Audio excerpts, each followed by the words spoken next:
The restaurant fell silent as Eliza Blackwood stood up, her designer dress catching the light. $50 million, she repeated, her voice carrying across the hushed dining room. Marry me within the week, or walk away right now. James Parker, still in his faded work uniform, clutched the photo of his daughter in his wallet. How had a simple mistake, sitting at the wrong table, led to this impossible choice? If you're enjoying this story so far, please hit that like button and subscribe to the channel for more emotional stories that will tug at your heartstrings. James Parker's shoes squeaked against the polished marble floor of Lucille, the most exclusive restaurant in the city.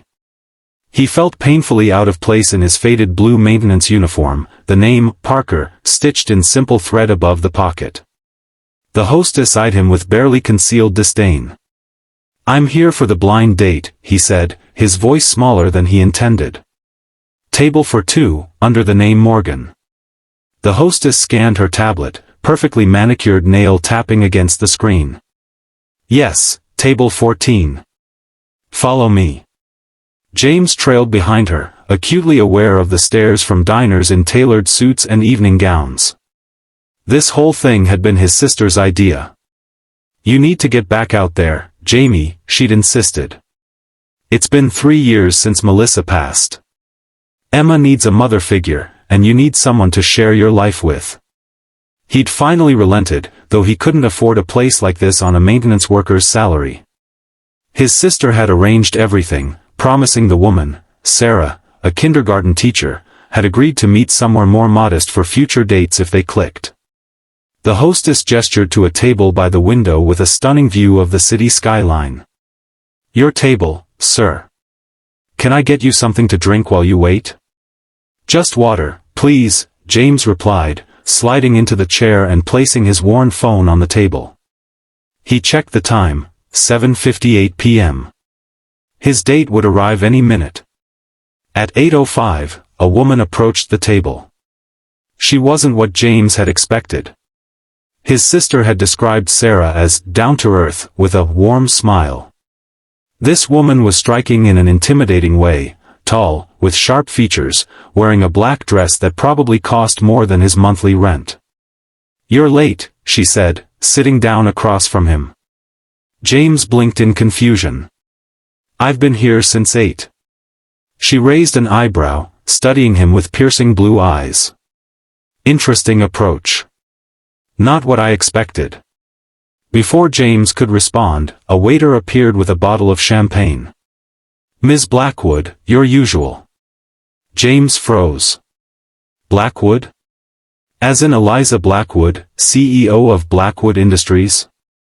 The woman whose name and face appeared regularly in business magazines and news segments? The woman who was definitely not his blind date? "I think there's been a mistake," he began, but Eliza was already speaking. "Let's skip the pleasantries. I've had my assistant research you thoroughly, and your company's valuation is impressive for such a young startup. I believe a merger would be beneficial for both of us." James's mouth went dry. "Ms. Blackwood, I'm not." "Eliza, please. If we're going to discuss business, we might as well be on a first-name basis." His phone buzzed with a text message. He glanced down to see a message from an unknown number, running 15 minutes late. "So sorry. Sarah." James looked up, his face flushing. "I'm really sorry, but I'm not who you think I am. I'm James Parker. I work maintenance at Westfield Apartments. I'm supposed to be meeting a kindergarten teacher named Sarah Morgan." Eliza's expression didn't change for several seconds. Then she laughed, a short, sharp sound. "Is this some kind of joke? Did Harrison put you up to this?" "No joke. Wrong table, wrong person." James stood up, embarrassed. "I'm really sorry for wasting your time." As he turned to leave, Eliza's voice stopped him. "Wait." He turned back, expecting anger or mockery. Instead, she was studying him with curious intensity. "Sit down, James Parker." Something in her tone made him obey. He sank back into his chair. Maintenance worker, she said, swirling her champagne. Single? James hesitated, then nodded. Children? A daughter. Emma. She's 6. Eliza took a sip of her champagne, her eyes never leaving his face. Tell me about her. The request caught him off guard. Emma? She's everything. Smart as a whip. Loves dinosaurs and space. Wants to be an astronaut paleontologist, whatever that is. Despite his nervousness, he smiled. She's had a tough time since her mom died, but she's the strongest person I know. Something flickered in Eliza's eyes. And you're raising her alone? Yes. It's just us now. On a maintenance worker's salary. James stiffened. We manage. I pick up extra shifts when I can. Healthcare? Through my job. Basic coverage. College fund? James looked down at his hands. I put away what I can each month. Eliza was silent for a long moment. Then she reached into her purse and pulled out a sleek black checkbook. What are you doing? James asked. I'm offering you a proposition, James Parker. She wrote something, tore out the check, and placed it face down on the table. I need a husband. James stared at her. Excuse me? My board of directors is concerned about my image. They believe a family would make me more relatable to shareholders and the public. I've been putting them off, but they're becoming insistent. And you want to hire me? As what, a fake husband? No. A real one. Eliza pushed the check toward him. $50 million. Marry me within the week, or walk away right now. James's hand trembled as he reached for the check. The amount written made his vision blur. $50 million. Enough to give Emma everything she could ever need. The best schools, the best medical care, a secure future. This is insane, he whispered. It's business, Eliza replied coolly. A 5-year contract. We present as a happy family to the public. You and your daughter want for nothing. At the end of 5 years, we divorce amicably, and you keep the money. James looked up from the check. Why me? Why not wait for your actual date? Eliza's lips curved in a small smile. You have kind eyes. You clearly love your daughter. And you're honest, you could have played along, but you didn't. She leaned forward. Besides, my actual date was a merger prospect. This is much more interesting. James thought of Emma, of the tiny apartment they shared, of the medical bills still piling up from Melissa's final months. He thought of Emma's future, of college, of opportunities he could never provide on his own. I need to think about this, he said finally. Eliza nodded once. You have until tomorrow morning. 9 a.m. She stood up, gathering her purse. Oh, and James? Don't try to negotiate. The offer is $50 million. Take it or leave it. As she walked away, James sat alone at the table, the check burning a hole in his hand, his blind date forgotten entirely. James didn't sleep that night. How could he? The check sat on his kitchen table, illuminated by the dim light above the stove, the only light he dared turn on for fear of waking Emma. $50 million. The number was incomprehensible. It was more money than he would earn in 10 lifetimes. It was security, opportunity, freedom from the constant anxiety of living paycheck to paycheck. But it came with a price, marriage to a complete stranger. A powerful, intimidating woman who saw their potential relationship as nothing more than a business transaction. At 3 a.m., he called his sister, Kelly. Do you have any idea what time it is? She answered groggily. I need your advice, James said, his voice tight. Something happened at the restaurant. He told her everything, from the mix-up to Eliza's proposition. When he finished, The line was silent for so long he thought they'd been disconnected. "Kelly? Are you there?" "I'm trying to process this," she said finally. "James, this sounds like the plot of a bad movie. Are you sure this woman is who she says she is? This could be some elaborate scam." "It's her. I looked her up after I got home. Eliza Blackwood, CEO of Blackwood Industries. 34 years old. Named one of the most influential women in business 3 years running. And she wants to marry you. A maintenance worker she just met. For her image. It's not real." Kelly sighed. "What are you going to do?" James glanced toward Emma's bedroom door. "I don't know. The money would change everything for Emma. But you'd be living a lie," Kelly finished for him. "Teaching Emma that marriage is a business transaction. Or teaching her that sometimes you make sacrifices for the people you love," James countered. 5 years of my life in exchange for her entire future? That seems like a fair trade. What about love, Jamie? Don't you want that again someday?" James closed his eyes, memories of Melissa washing over him, her laugh, the way she'd dance around the kitchen with Emma on her hip, how she'd squeezed his hand in the hospital and made him promise to be happy again. "I had love," he said quietly. "Maybe this is what comes next." "Just, be careful," Kelly said. "Make sure everything is legal. Get a lawyer, a good one, before you sign anything." "I will." After hanging up, James moved to Emma's doorway, watching his daughter sleep. Her dark curls, so like her mother's, spread across the pillow. Her favorite stuffed triceratops clutched tightly in her arms. On her bedside table sat a framed photo of Melissa, smiling from a hospital bed, thin but radiant, newborn Emma cradled against her chest. "What would you tell me to do?" he whispered to the photograph. At 8:30 a.m., after dropping Emma at school with a tight hug and a promise to pick her up early for a special surprise, James stood outside the gleaming Blackwood Industries headquarters. The building soared 60 stories into the sky, all glass and steel and power. The security guard at the desk looked him up and down, taking in his worn jeans and simple button-down shirt. "Can I help you?" "I'm here to see Eliza Blackwood. My name is James Parker."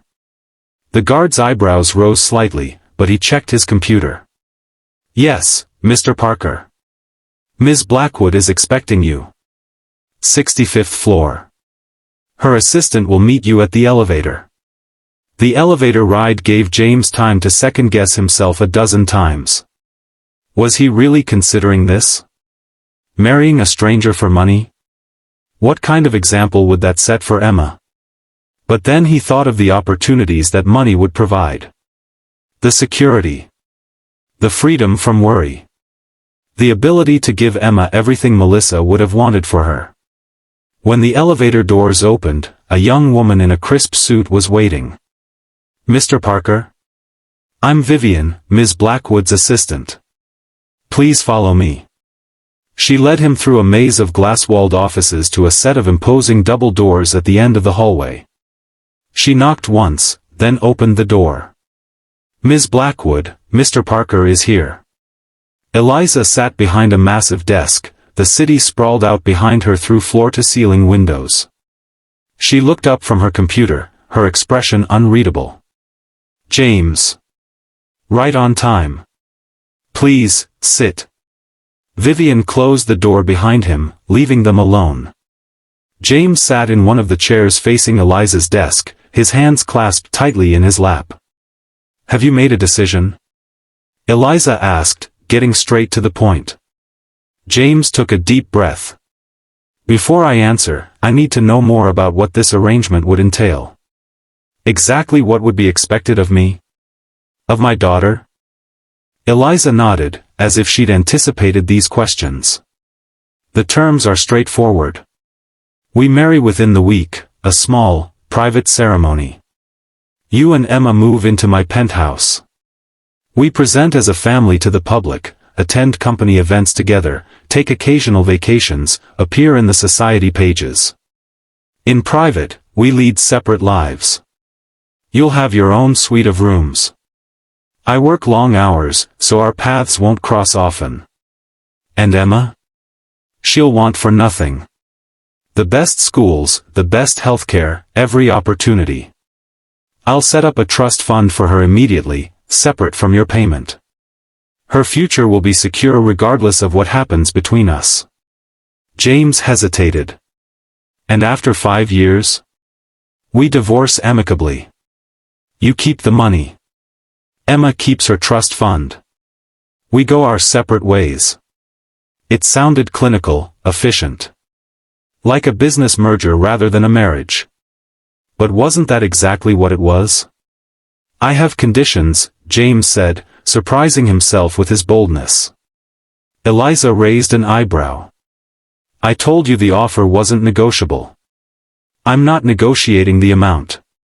These are terms about how this affects Emma. He sat up straighter. First, she needs stability. No revolving door of nannies or staff. If we do this, you become a consistent presence in her life, not a mother if you don't want that role, but at least a friend. Someone she can count on. Eliza's expression remained neutral, but she nodded. Reasonable. What else? Second, I remain her primary parent. I make decisions about her upbringing, her education, her daily life. With my input on major decisions, Eliza countered. James considered this, then nodded. Fair enough. Third, if at any point this arrangement begins to harm Emma emotionally, we find a way to modify it or end it early. Eliza studied him for a long moment. You're a good father, James Parker. I try to be. Very well. I accept your conditions. She opened a drawer and removed a thick folder. My lawyers have prepared the necessary documents. Marriage contract, prenuptial agreement, confidentiality clauses.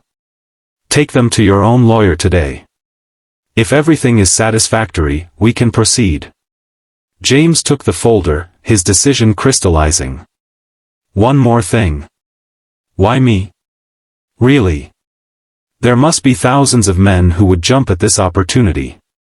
Men from your world, who understand your business, who wouldn't need to be trained. For the first time, Eliza's composure slipped slightly. Something vulnerable flashed in her eyes before disappearing behind her professional mask. Because you looked at that check and thought of your daughter first. Not yourself. She turned to her computer, a clear dismissal. Have your lawyer call mine with any concerns.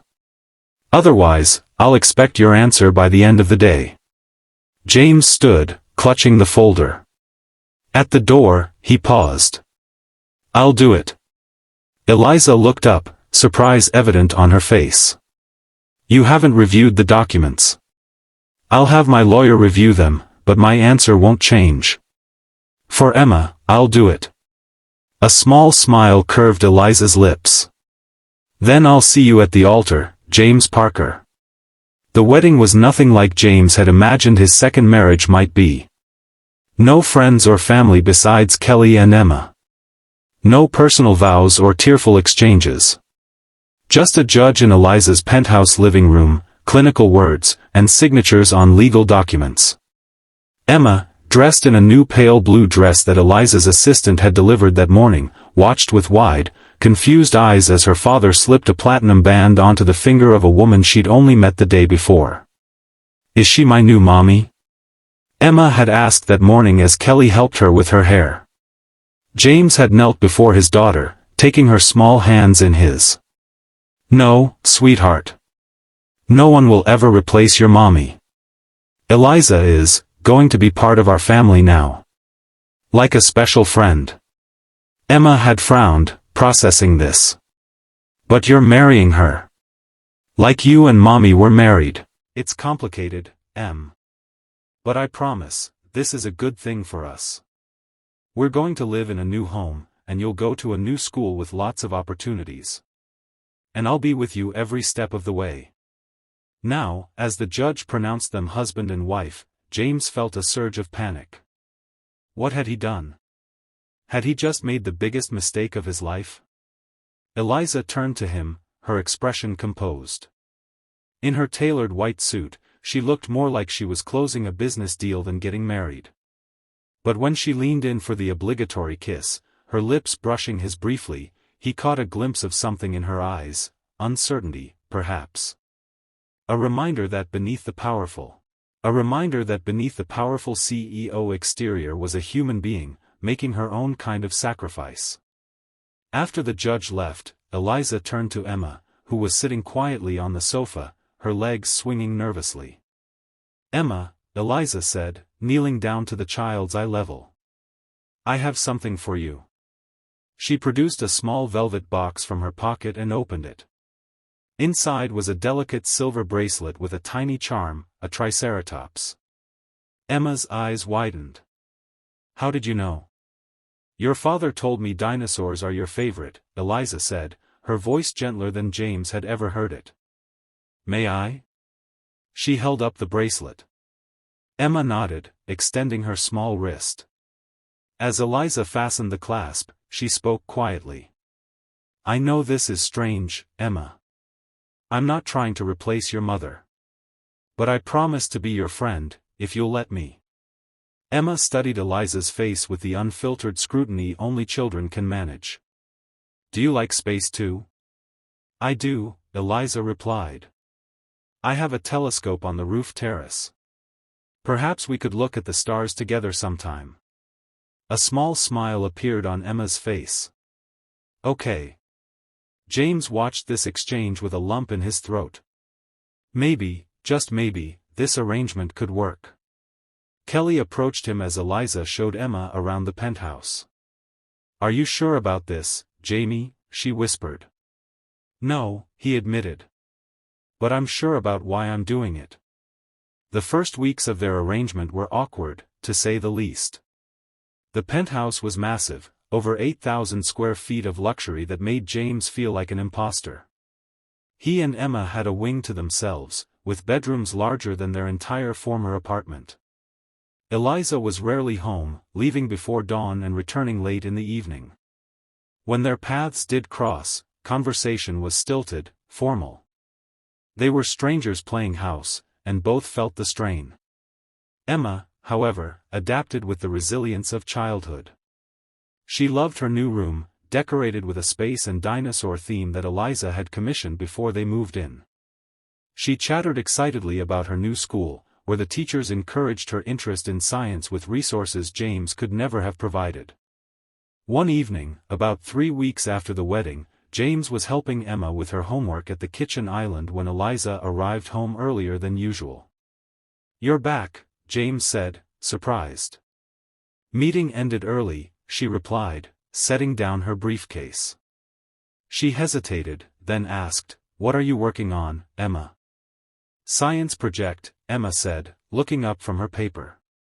"We're learning about the solar system. I'm drawing Jupiter." "May I see?" Eliza moved closer, studying Emma's drawing. "That's very good. You've included the great red spot." Emma beamed. "Do you know about Jupiter?" "A little. It's the largest planet in our solar system. It has at least 79 moons." 79. Emma exclaimed. "I only knew about 4. The 4 largest are called the Galilean moons, named after Galileo Galilei who discovered them." Eliza glanced at James. "I have some books on astronomy in my study. Would you like to see them?" Emma nodded eagerly, sliding off her stool. James watched in amazement as his daughter took Eliza's hand without hesitation, leading her toward the study. Later that night, after Emma was asleep, James found Eliza on the terrace, a glass of wine in her hand, gazing at the city lights. "Thank you," he said, joining her at the railing. "For the books. For being kind to her." Eliza didn't look at him. "It's not difficult. She's a remarkable child." "She is." James hesitated. You're good with her. Better than I expected. Now Eliza turned to him, her expression unreadable in the dim light. What did you expect? I don't know. The cold businesswoman I met that first night, I suppose. That woman is who I need to be in the boardroom. It doesn't mean that's all I am. She took a sip of her wine. I had a younger sister. She died when she was 8.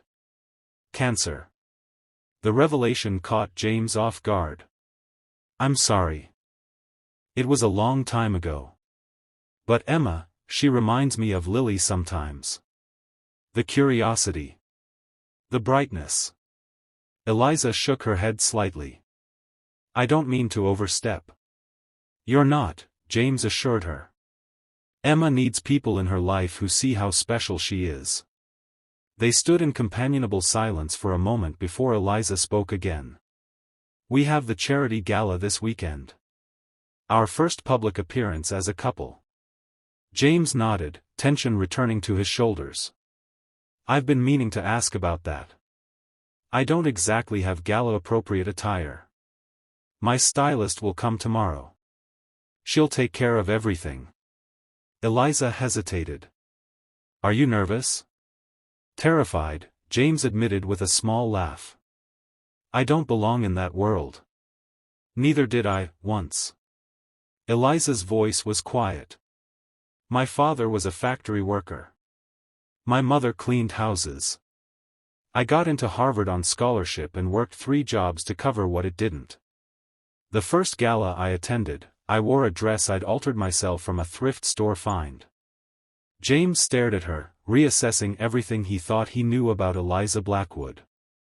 I had no idea. Few people do. It's not part of the official Blackwood narrative. She finished her wine. You'll be fine, James. Just be yourself. That's why I chose you, after all. As she walked back inside, James remained on the terrace, wondering just how many layers there were to the woman he had married.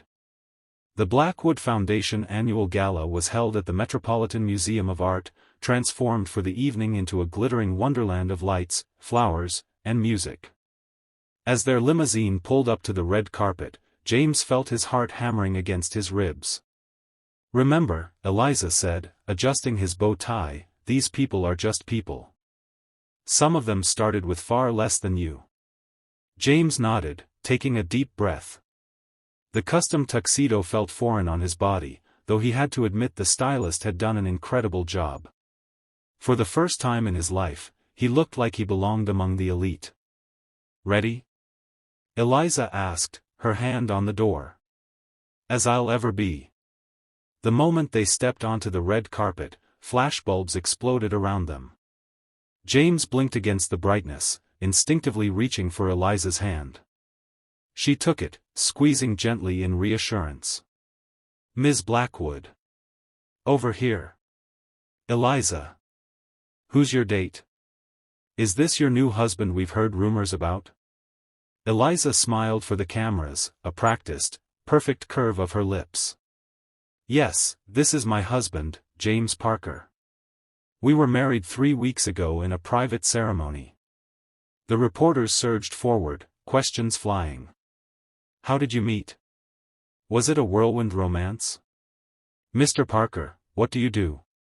Eliza fielded the questions with grace, crafting their story with just enough truth to be believable. They had met unexpectedly. Yes, it had been a quick courtship, but when you know, you know.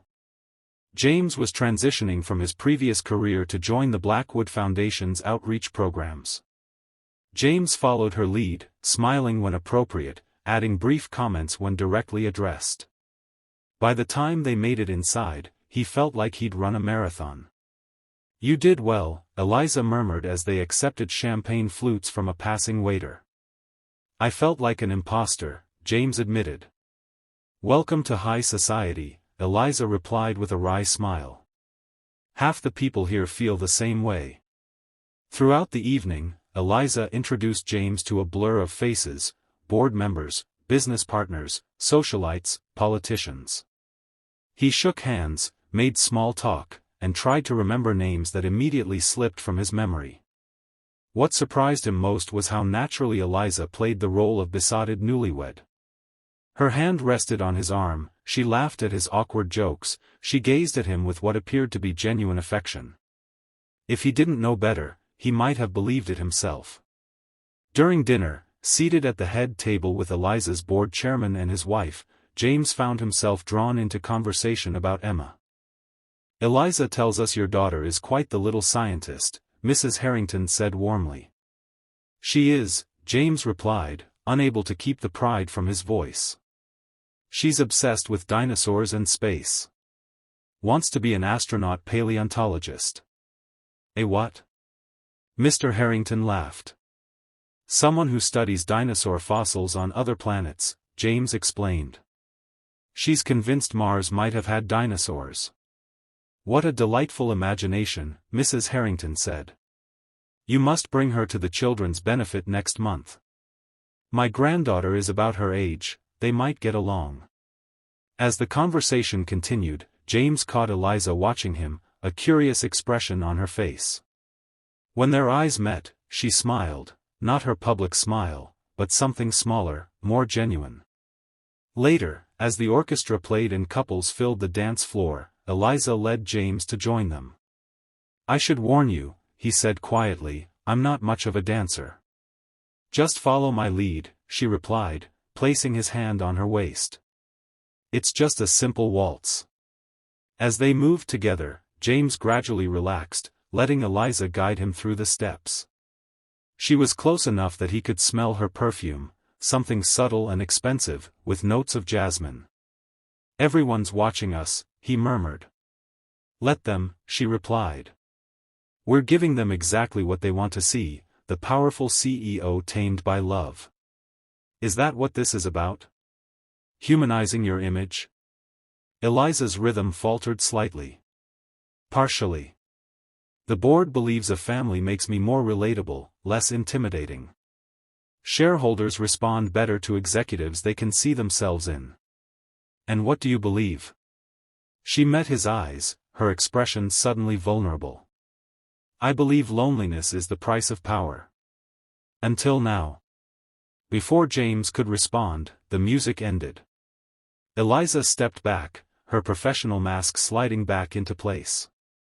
But something had shifted between them, a glimpse behind the curtain, a moment of honesty in their elaborate charade.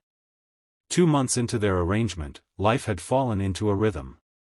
James had taken a position with the Blackwood Foundation's community outreach program, working with underprivileged youth, a job that felt meaningful and allowed him to use his experience growing up in similar circumstances. Emma thrived in her new school, making friends and excelling academically. To James's surprise, she and Eliza had developed a genuine bond, spending Sunday mornings stargazing through the telescope or visiting museums together. The public had embraced the story of Eliza Blackwood's whirlwind romance with the humble single father. Their appearances together generated positive press, and Blackwood Industries stock had risen steadily since the wedding announcement. On the surface, everything was going according to plan. But beneath the perfect facade, complications were emerging. The first crack appeared during a dinner with Eliza's parents, a meeting James hadn't known was scheduled until Eliza mentioned it that morning. "Your parents are coming tonight?" he asked, nearly choking on his coffee. "They're in town unexpectedly," Eliza replied, not looking up from her tablet. "Mother called this morning. I could hardly refuse. But they don't know about our arrangement, do they?" Now Eliza met his eyes. "No. And they can't know. Ever." James ran a hand through his hair. "So we're lying to your parents too?" "We're protecting our privacy," Eliza corrected. "My parents believe in marriage as a sacred institution. They wouldn't understand." "Understand that their daughter bought a husband?" The words came out harsher than he intended. Eliza flinched almost imperceptibly. "I'm sorry," James said immediately. "That was unfair." "No, it was accurate." Eliza's voice was cool. "But necessary nonetheless. Can you handle dinner, or should I make an excuse? I'll handle it, James assured her. For the sake of our arrangement. The dinner was tense from the start. Robert and Margaret Blackwood were warm, unpretentious people who clearly adored their daughter. They embraced James without reservation, delighted that Eliza had finally found someone to share her life with. We've been praying for this day, Margaret said, clasping James's hands in hers. Someone to make our Eliza happy. James felt Eliza stiffen beside him. Mother, please. What? It's true, Robert chimed in. You've been alone too long, focusing on that company. A person needs balance in life. Throughout the meal, James learned more about Eliza from her parents than he had in 2 months of living with her. How she'd been a serious, determined child. How she'd worked herself to exhaustion through college and business school. How she'd built Blackwood Industries from the struggling manufacturing company her father had started into a global technology leader. She never does anything halfway, Robert said proudly. Once Eliza sets her mind to something, there's no stopping her. That's true, James agreed, looking at his wife. It's one of the things I admire most about her. Eliza met his gaze, something unreadable in her eyes. Later, as they were saying goodbye, Margaret pulled James aside. I haven't seen my daughter smile like this in years, she said quietly. Whatever you're doing, keep doing it. The guilt sat heavy in James's stomach as he nodded. I'll do my best. After her parents left, Eliza poured herself a generous glass of scotch. That went well, I think. They love you very much, James observed. They do. Eliza took a long sip. They sacrificed everything for me after Lily died. Worked themselves to the bone to pay for treatments that didn't work, then to give me opportunities they never had. They're proud of you. They want me to be happy. Eliza's laugh was hollow. If they knew the truth about us. Maybe they don't need to, James said carefully. Maybe this arrangement could become something real. Eliza's eyes snapped to his, suddenly sharp. Don't confuse the performance with reality, James. That's dangerous for both of us. Is it really so impossible? We live together. We're raising Emma together. We get along well enough. We have a contract, Eliza reminded him. With an end date. Contracts can be renegotiated. Eliza set down her glass with deliberate care. I chose you because you understood what this was. Don't make me regret that choice. She walked away, leaving James alone with the realization that somewhere along the line, the lines between performance and reality had begun to blur, at least for him.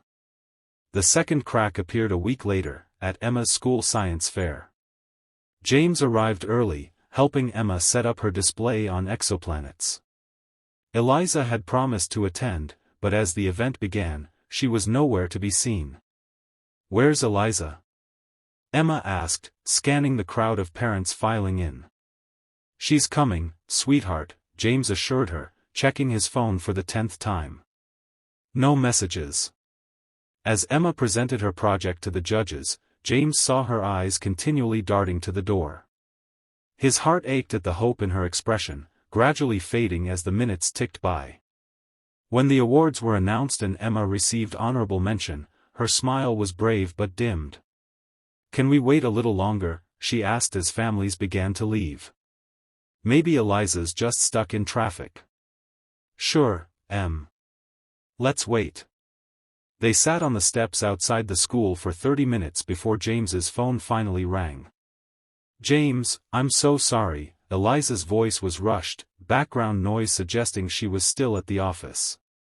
The Beijing deal collapsed, and we've been in emergency meetings. I completely lost track of time. Emma's been waiting for you, James said quietly, moving away so his daughter couldn't hear. She got honorable mention. That's wonderful. Tell her I'm proud of her. I'll make it up to her this weekend, we can go to the planetarium. She needed you today, Eliza. A pause. I know. I'm sorry. This deal is worth billions.